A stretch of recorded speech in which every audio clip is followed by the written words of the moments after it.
last episode, we talked about the process of change.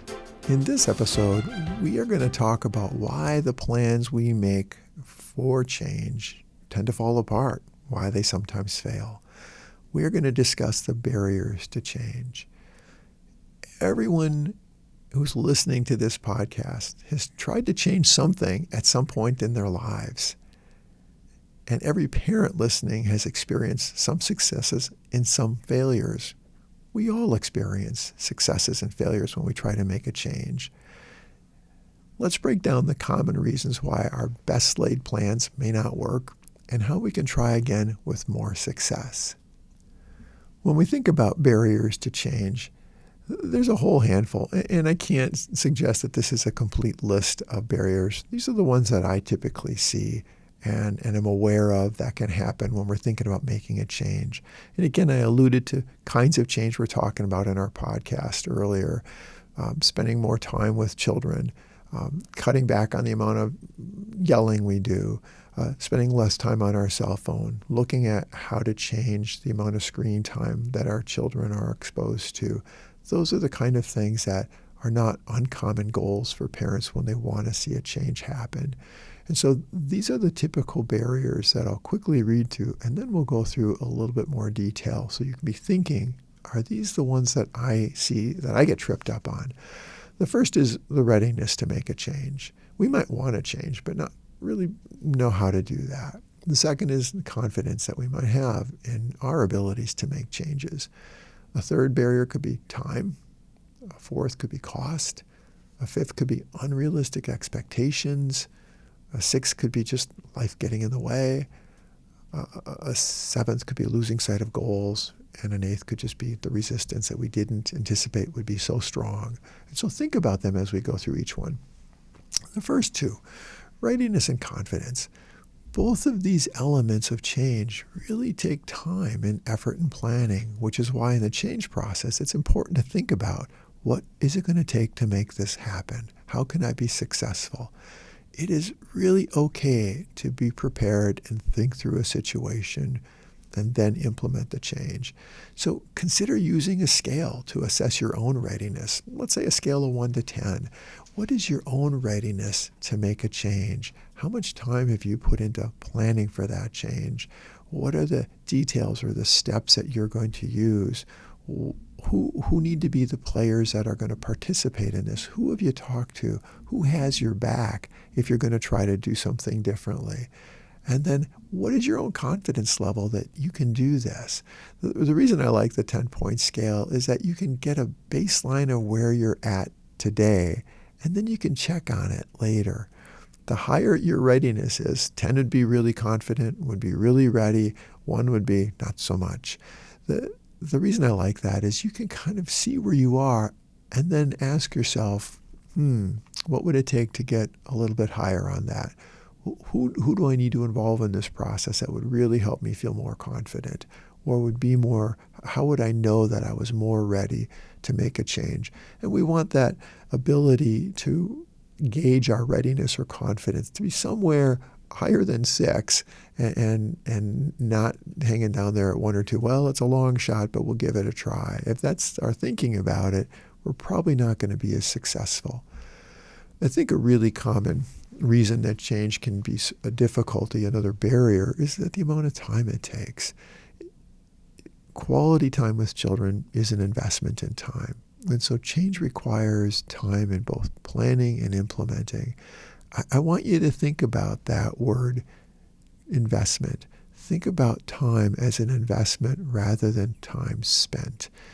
Sometimes we say things like, oh yeah, I spent time with my kids. And I think about that term spent, it's like we gave it away. We spent money at the store. We'll never get that money back. I think about investment a little bit differently. When we put the time into our experiences with our children, we're going to get that back. We're investing in our relationship with our children, and like investing in savings accounts or investing in something that you still have, you're just putting it, you're socking it away, you're putting it in something, you're not necessarily spending it.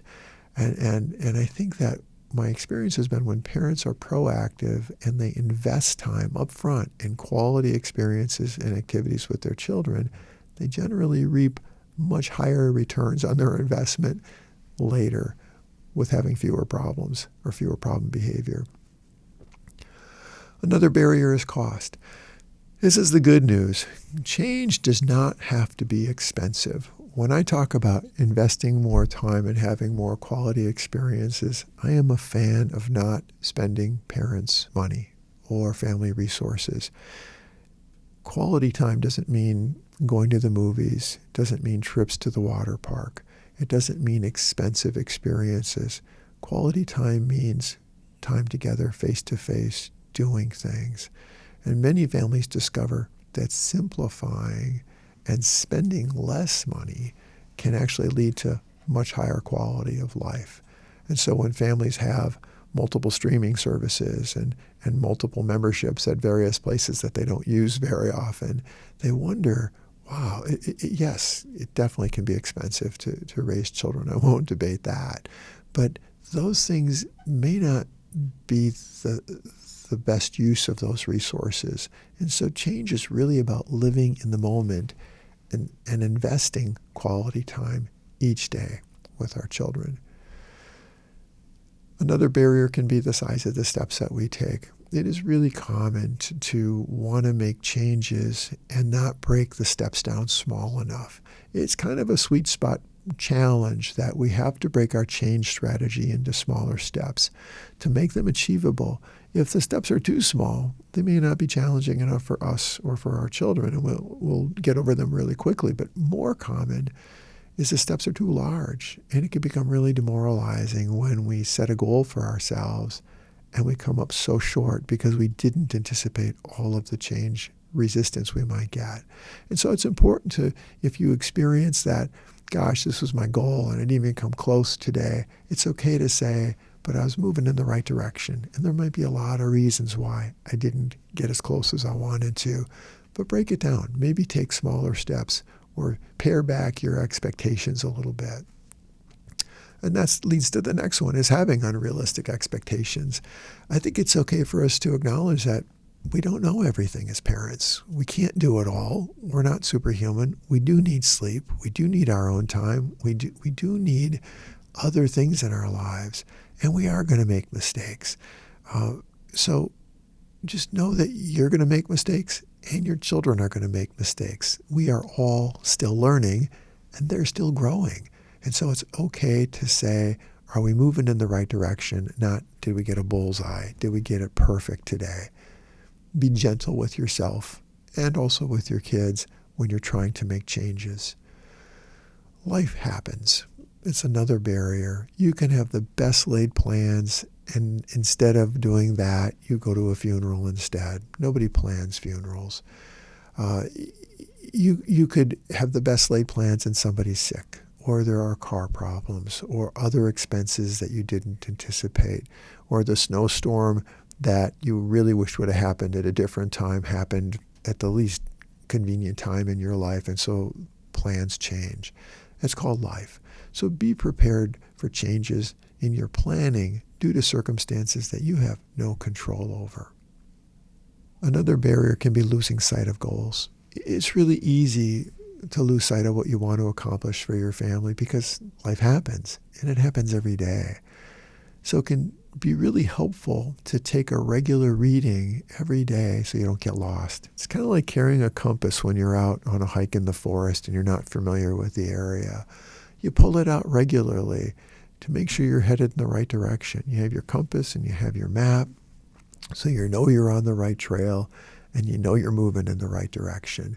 It really helps to check in each morning if you have a spouse or a co-parent, or even with your children, to check in with them and say, how are we doing with our goal today? How is it working? If, for example, your goal is to yell less, you can ask your kids, how did mommy do today? How did dad do today at not yelling? Yes, it happened a couple times, but compared to last week, how did it sound? Those kind of things I think can be really helpful when you are working on change. Don't lose sight of your goals. Another possibility is just resistance from others. You already know this, But the most competent people in the nuclear family, parents and children, are the parents. This means that they have to make the decisions that are going to guide their children to become successful adults. I have never worked with a child who really thought it was a good idea to have less screen time when they already had 5 or 6 hours each day. It's not uncommon for kids to not like the experiences they're having, but not be all that motivated to do it differently. Again, it's because they don't have the skills, the knowledge, the wisdom to know that there could be a better path. So trying not to frame things as punishment when you're making changes, even if it feels to the child like it's not what they want, in the short run, it's not punishment. It's an important change. If you're trying to make a change in their behavior, they may not like it.